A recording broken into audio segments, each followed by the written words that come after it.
Quel parcours doit-on suivre pour se soigner à la charge de la CNAS? Premièrement, le patient doit aller au centre de santé ou au poste de santé parce qu'il ne dépensera que 100 mRO au poste de santé et 200 mRO au centre de santé et il y sera soigné et recevra les médicaments qu'il prendra à la maison. Si maintenant le patient nécessite l'hôpital, il y sera envoyé par le centre de santé ou le poste de santé.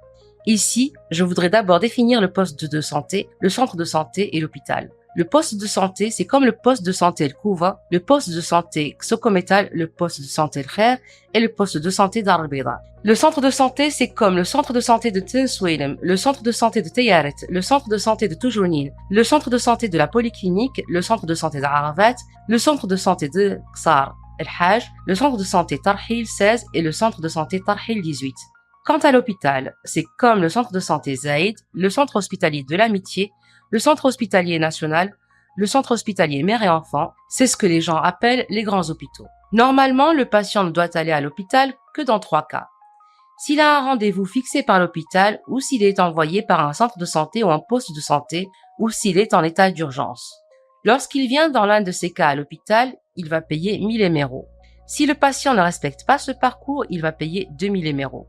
Ces 1000 ou 2000 mRO incluent la consultation auprès du médecin, les médicaments utilisés s'il va subir une perfusion et les examens qu'il subira pendant cette visite tant qu'il n'a pas été hospitalisé ou subi une intervention chirurgicale, sachant que les autres charges sont supportées par la CNAS.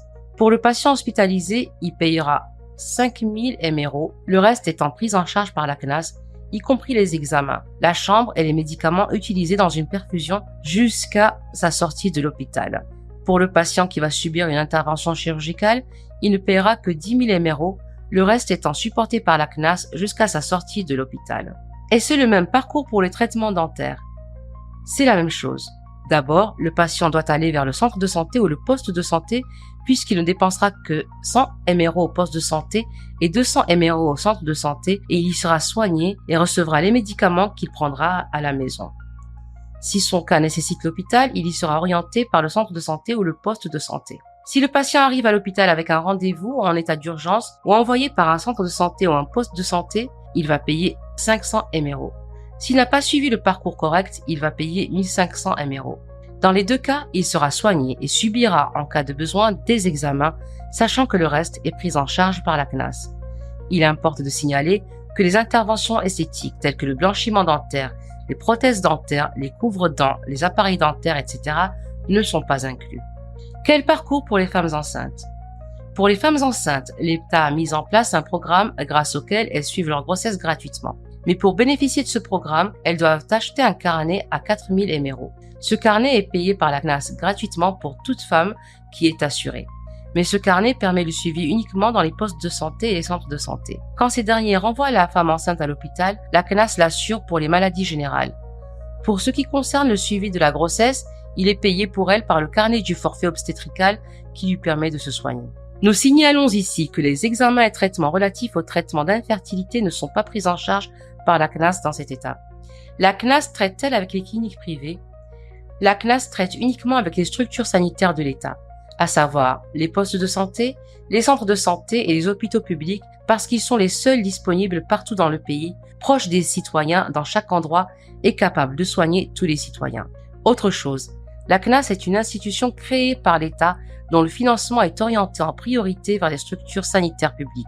Pour le moment, la CNAS ne traite pas encore avec le secteur privé et ne prend pas en charge les examens non prescrits dans les structures médicales publiques conventionnées par elle.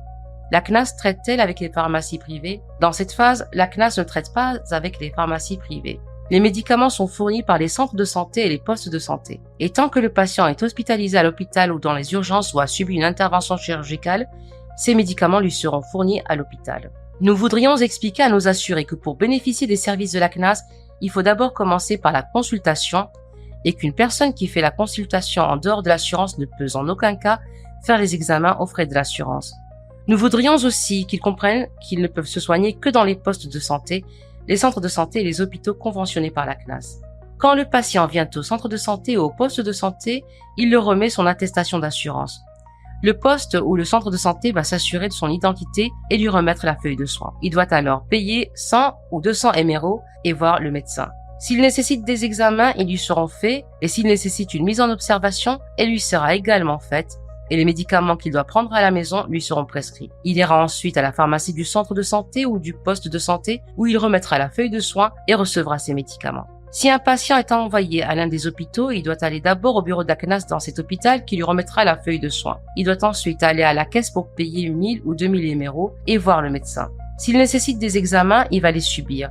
S'il nécessite une mise sous perfusion, il va y être soumis. Et s'il va sortir, il doit retourner la feuille de soins en question au bureau de la CNAS dans l'hôpital. Nous voudrions ici signaler que certains assurés disent qu'ils payaient 500 émerauds avant la CNAS et que maintenant ils payent 1000. Nous voudrions ici signaler que certains assurés disent qu'ils payaient 500 émerauds avant la CNAS et que maintenant ils payent 1000 émerauds. Nous leur rétorquons que cela est vrai, mais que les 500 émerauds qu'ils payaient auparavant ne couvraient que la consultation du médecin. Si des examens leur sont prescrits, ils vont les payer, et s'ils sont mis sous perfusion, ils vont la payer. Alors que les 1000 émerauds payés par l'assuré CNAS couvrent tout cela. D'une façon générale, nos assurés doivent toujours avoir à l'esprit que la CNAS est une institution publique destinée à leur service et à leur protection contre le risque maladie. Si l'un de nos assurés rencontre un problème quelconque, il doit contacter immédiatement l'antenne la plus proche ou le représentant de la CNAS qui lui apporteront assistance jusqu'au règlement de son problème.